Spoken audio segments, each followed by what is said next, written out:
Today, I have a fun recipe that's a twist on a beloved Tex-Mex appetizer. We're making sweet potato nachos, or what my kids call orange nachos. Instead of tortilla chips, we're using baked sweet potato slices as the base for our delicious nacho toppings. So, let's start cooking. I have my oven preheated to 425 degrees Fahrenheit, and here are the sweet potatoes, washed, sliced, and ready to go.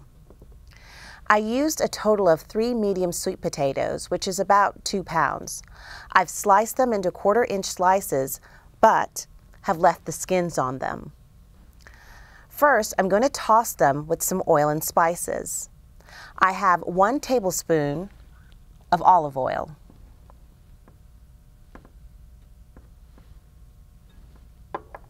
1 teaspoon of chili powder,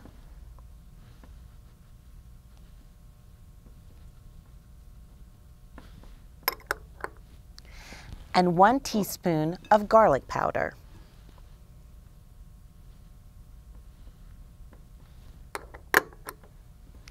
And 1½ teaspoon of paprika.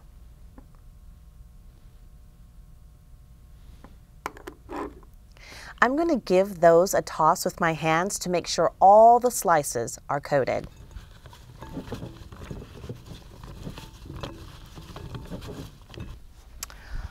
Here I have 2 baking pans that I've covered with foil and coated with nonstick cooking spray.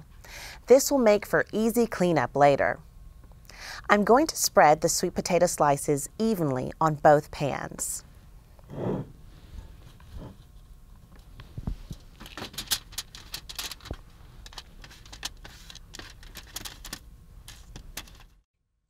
I like to use 2 pans for these so they don't crowd each other and they cook more evenly.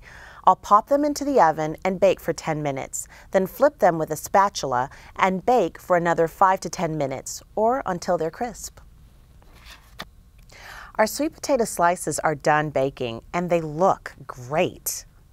Now for some toppings.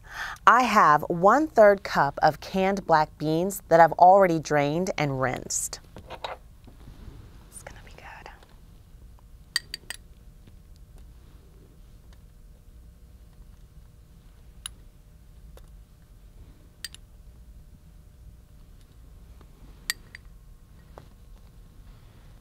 Now I'm going to use the cheddar cheese, and I'll just sprinkle it on top.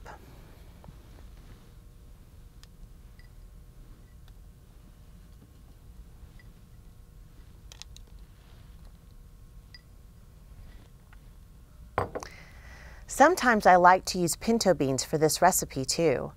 I used a reduced fat cheddar cheese, and you can use a reduced fat Colby or Monterey Jack if you prefer. Sometimes I even use a reduced fat jalapeno cheddar for an extra kick of spice. Now I'll just pop these back into the oven so the cheese can melt, which will only take a few minutes. The cheese has melted, and don't these look good already? A few more toppings and it'll be time to dig in. I have 1/3 cup of chopped tomatoes, and I'll just sprinkle them over the cheese.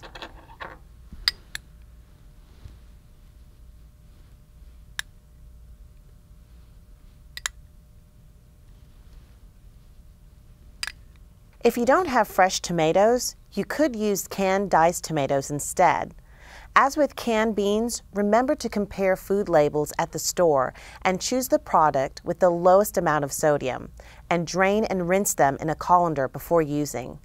And last but not least, I have 1/3 cup of chopped avocado, which I'll sprinkle over the tomatoes. Avocado adds color, creaminess, and lots of nutrients, including heart-healthy fats. Our nachos are ready. I've served these as an after-school snack, as an appetizer at a party, and even paired with a large salad for a meatless family dinner. I bet these sweet potato nachos will soon become a family favorite in your home too. Thanks for watching.